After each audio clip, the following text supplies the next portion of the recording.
श्री गुरु भक्ति योग। सच्चे गुरु शिष्य का प्रारब्ध बदल सकते हैं। सद्गुरु पैगंबर और देवदूत हैं। विश्व के मित्र और जगत के लिए कल्याणमय हैं। पीड़ित मानव जाति के ध्रुव तारक हैं।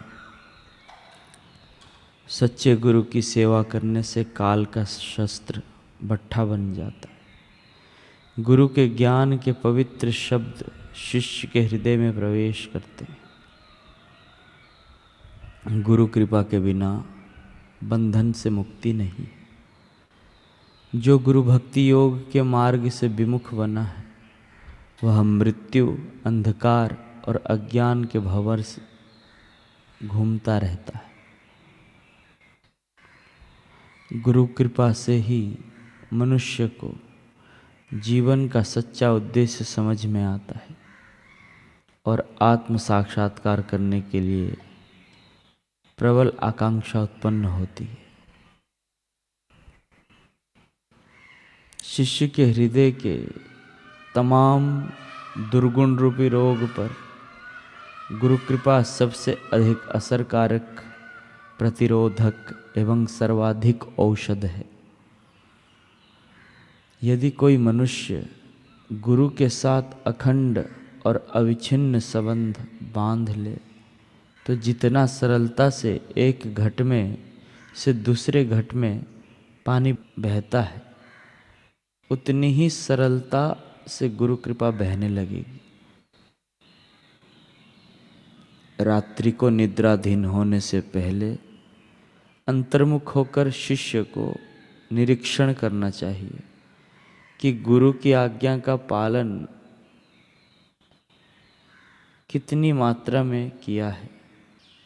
हर रोज गुरु की सेवा प्रारंभ करने से पहले शिष्य को मन में निश्चय करना चाहिए कि पूर्व की अपेक्षा अब अधिक भक्ति भाव एवं अधिक आज्ञाकारिता से गुरु की सेवा करूंगा। गुरु में तथा शास्त्रों में जो थोड़ी बहुत श्रद्धा होती है वह भी कुसंग के कारण शीघ्र नष्ट हो जाता है। केवल जलमय तीर्थ ही तीर्थ नहीं कहलाते और केवल मिट्टी या पत्थर की प्रतिमाएं ही देवता नहीं होती। संत पुरुष ही वास्तव में तीर्थ और देवता हैं, क्योंकि तीर्थ और प्रतिमा का बहुत समय तक सेवन किया जाए तब वे पवित्र करते हैं, परंतु संत पुरुष तो दर्शन मात्र से ही कृतार्थ कर देते हैं। अग्नि, सूर्य, चंद्रमा, तारे, पृथ्वी, जल, आकाश, वायु, वाणी और मन के अधिष्ठात्र देवता उपासना करने पर भी पाप का पूरा नाश नहीं कर सकते, क्योंकि उनकी उपासना से भेद बुद्धि का नाश नहीं होता, वह और भी बढ़ती है। परंतु यदि घड़ी दो घड़ी भी ब्रह्मवेता सद्गुरु की सेवा किया जाए तो वे सारे पाप ताप मिटा देते हैं, क्योंकि वे भेद बुद्धि के विनाशक हैं। जो मनुष्य वात, पित्त और कफ इन तीन धातुओं से बने हुए शवतुल्य शरीर को ही आत्मा अपने में तथा स्त्री पुत्र आदि को ही अपना तथा मिट्टी पत्थर काष्ठ आदि पार्थिव विकारों को ही इष्ट देव मानता है तथा जो केवल जल को ही तीर्थ समझता है, ब्रह्मवेता सद्गुरुओं को नहीं, वह मनुष्य होने पर भी पशु में भी नीच गधा ही है। मानव देह में परमात्मा की इस अभिव्यक्ति के माध्यम के बिना कोई भी मनुष्य परमात्म दर्शन नहीं कर सकता। जब हम किसी अन्य साधन की सहायता के द्वारा परमात्म दर्शन का यत्न करते हैं तब हम अपने मन के भीतर परमात्मा का एक काल्पनिक रूप गढ़ लेते हैं। और उसको ईश्वर के समक्ष गिनकर उस मन गढ़ंत रूप की पूजा उपासना और तादात्म्य में लग जाते हैं। इस भयानक अनर्थपूर्ण खतरे से बचने के लिए ईश्वर की उपासना मनुष्य के रूप में की जा सकती है और मानवता में व्यक्त ईश्वरत्व को सद्गुरु के रूप में ही सफलता से भजा जा सकता है। ये त्रिकाल बाधित सत्य है, कुदरत का यह कानून है। आज नहीं तो कल छुरे की नोक पर भी तुम्हें उसे स्वीकारना ही पड़ेगा। हम मनुष्य हैं, मनुष्यत्व की मान्यताओं में अपने को जकड़े हुए हैं। मनुष्यत्व से उच्चतर स्वरूप में परमात्मा को समझने में, उसका तात्विक ज्ञान पाने में हम समर्थ नहीं हैं। जब हम अपनी मानवीय प्रकृति से ऊपर उठकर गुणातीत अवस्था में पहुँचेंगे, तब परमात्मा को तत्व रूप में पहचान सकेंगे।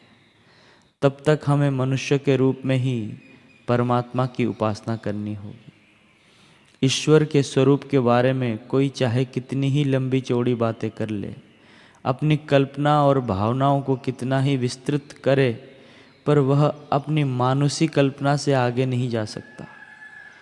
कोई चाहे ईश्वर और संसार पर लंबे चौड़े विद्वतापूर्ण वक्तृत्व दे डाले, बड़ा युक्तिवादी बनकर ईश्वर अवतार का खंडन करे, उपासना की अर्थहीनता सिद्ध करे, किंतु यह सब केवल शब्दों का ढेर और बुद्धि की व्यर्थ कसरत मात्र है। किसी को अवतार और उपासना के विरुद्ध अपना डिमडिम बजाता देखो तो उसके पास जाकर खोजना कि परमात्मा के विषय में उसकी धारणा क्या है। निराकार, सर्वव्यापी, सर्वशक्तिमान आदि शब्दों के लक्ष्यहीन उपयोग के अलावा उसे ना कोई ज्ञान है ना अनुभूति। वास्तव में वह कुछ नहीं समझता।